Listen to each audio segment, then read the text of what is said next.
Hey, and welcome back. So, what we're going to do is we're going to be talking about the national debt today, but we're also going to talk about a few other things briefly right at the beginning of this video. A lot of people don't watch my video all the way through, so I just want to hit a couple main points. So, today is April 1st, 2023. Hey, April Fools, yay. Anyways, long story short, we have a couple increases this year that well, we need to talk about, right? So the beer tax, let's get that out of the way. So that was supposed to be 6.2 or 6.3% on top of what it was previously. And that was going to be going towards that you would have to pay extra right now. So in the budget that they did, they actually reduced that. So they actually reduced that tax down to 2% increase. I mean, it would have been nice for them just to get rid of it completely just for a year, maybe, but they didn't do that. So, anyways, long story short, beer, alcohol, spirits, and all that stuff gets on average about 2% more expensive. I did a video about this a while ago where I pulled up a PDF and all that stuff, and it's pretty surprising how much money we spend in taxes every year on alcohol. But with that being said, it's about 50%. But with that being said, the next thing is the federal carbon tax. The federal carbon tax is for the majority of provinces, like Atlantic Canada will be joining in on July 1st.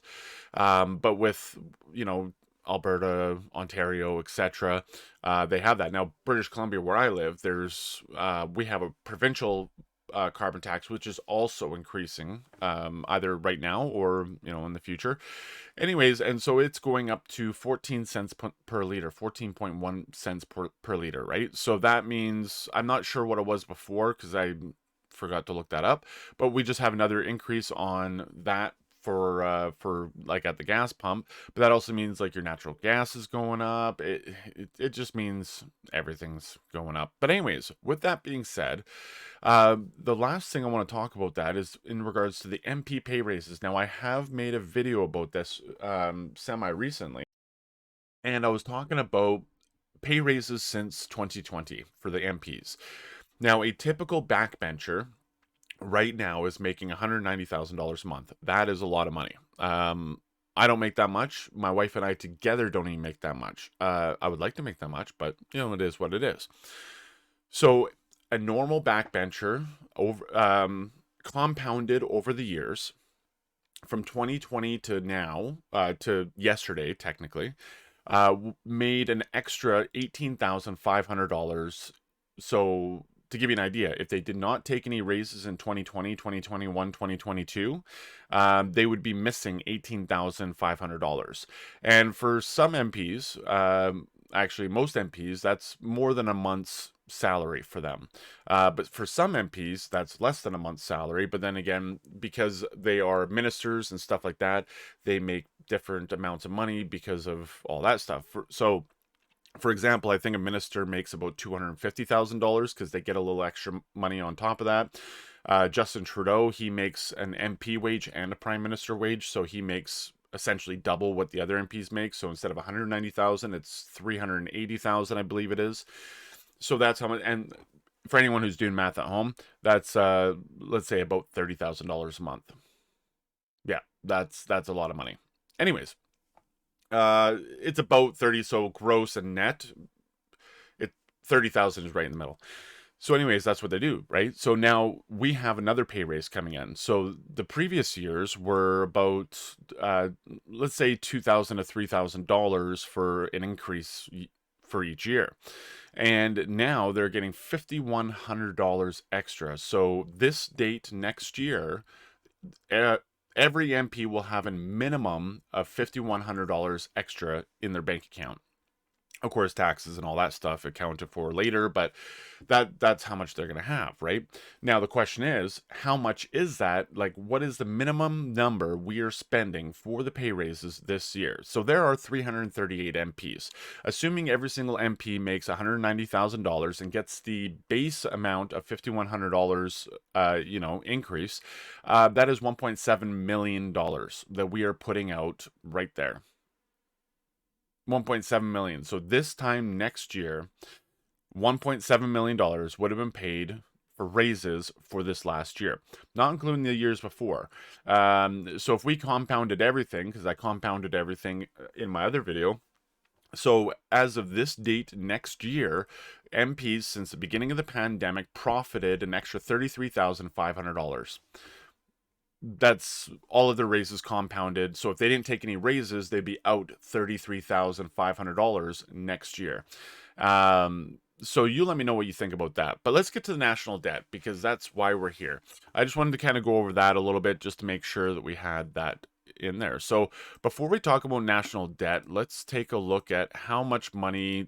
Oh, I lost that page. I closed it. But anyways, Canada pulls in about a net revenue of about $400 billion a year. And that's about 40% of that is income tax, and then GST I think is about 11% of that, and stuff like that, right? So they pull in about $400 billion a year.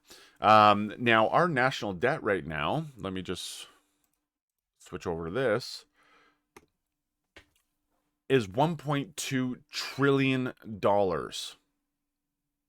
Your share of the debt is $34,000 approximately. Now, I don't know if these numbers are 100% accurate, because they change when, like, they fluctuate differently to different numbers. Anyways, so right now, $34,000 is how much you would have to pay to be able to pay your share of the debt to be able to bring the debt down. Now, that's not possible because a lot of people don't have $34,000 sitting in their bank account. But that also gives us a growth of debt per day of $144 million. Now, out of curiosity, yesterday I loaded up this debt counter on my computer. I looked at the amount of debt, and almost exactly 24 hours later, it did go up about that $144 million. 100%, it almost did. That's $6 million an hour that our debt is costing us. But out of curiosity, okay, well, what did it look like before Justin Trudeau got in, right? So we take a look at this, and it was $612 million or billion dollars. $612 billion. We have literally doubled our debt since Justin Trudeau got in office, because this was back, because I'm using the Wayback Machine. So this is November 5th, 2015. So this was right before or right after the federal election. That's a lot of money. And also your share was only $17,000. Wouldn't that be nice? So we literally doubled that too. And then growth per day, well, that went up, literally almost double, a little bit more than double, and stuff like that, right? And so this is what we need to be paying attention to. And with the new budget that's coming out, essentially what they're doing is they're turning around, they're saying, like, a lot of people have read through the whole budget, and they're saying we're not going to be we're not going to be leveling out on our debt until 2027, 2028. And then, but how much bigger will this number right here get, right? Like, how much bigger? Are we going to hit 2 trillion and then try and pay off our debt? I mean, what's the cap on that?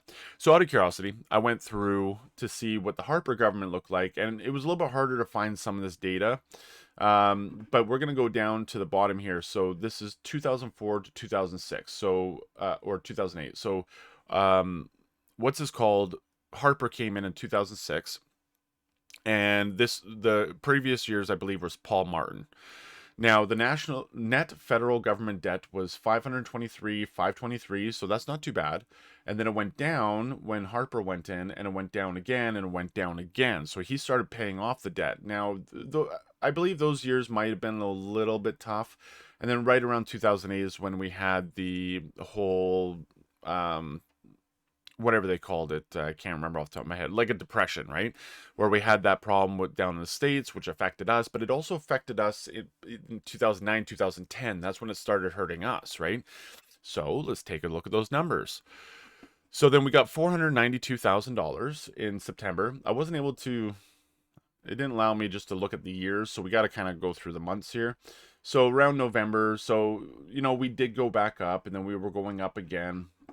And we actually continued to go up sort of steadily, right? So, year after year. So let's say November 2009 is 500,000.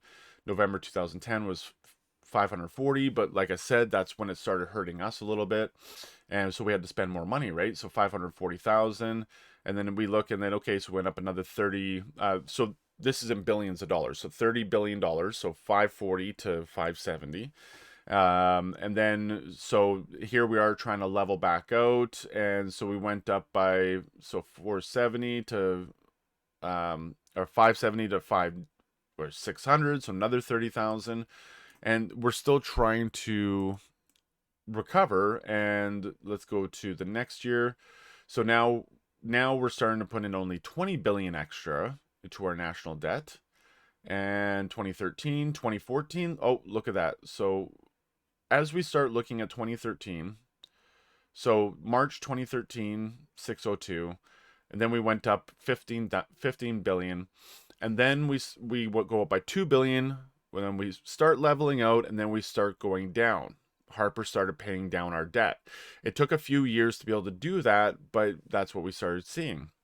And we went down to 613, 617, 616, 615, 612, 608, 611.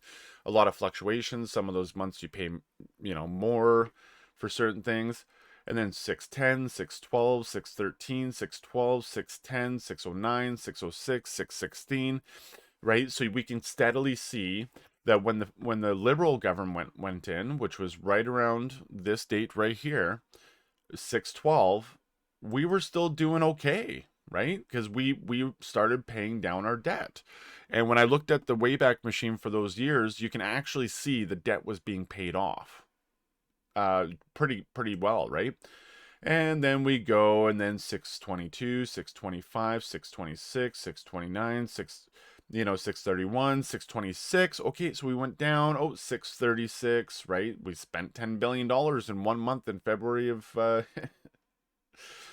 2017, and then 655s, and then it keeps going up, right? So if we start looking at November's again, $660 billion. The next November in 2018, we're looking at $670 billion.